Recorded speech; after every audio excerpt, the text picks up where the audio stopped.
Belt షాపులను వెంటనే కట్టడి చేయాల్సిన బాధ్యత ఉంది. గ్రామాన వెలిసిన బెల్ట్ షాపులు ఎత్తేయాలి.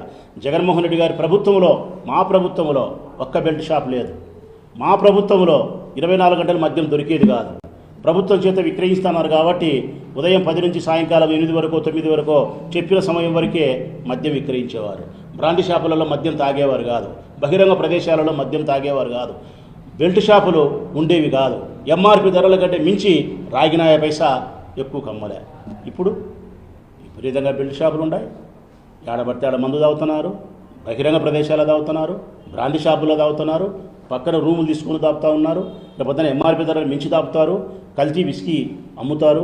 24 గంటలు మద్యం దొరుకుతుంది. దీనికేనా చంద్రబాబు నాయుడు గారికి ప్రజలు ఓటేసింది?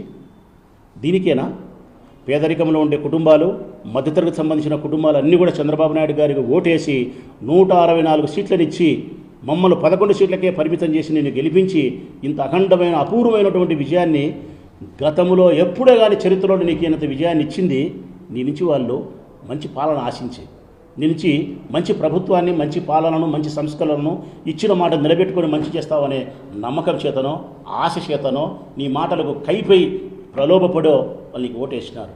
మరి నువ్వు చేసే పని మోసం, మోసం, మోసం. 20 సంవత్సరాలుగా చంద్రబాబు నాయుడు గారు చేస్తూ ఉండేది పాలన ఏంటంటే కనుక మోసమే. వ్యూహాలతోనూ, ప్రతి వ్యూహాలతోనూ, అబద్ధాలతోనూ, కల్లిబొల్లి మాటలతోనూ ఎన్నికల్లో గెలవడం, గెలిచిన తర్వాత ఏరు దాటిన తర్వాత ఆ బోటును వదిలేయడం.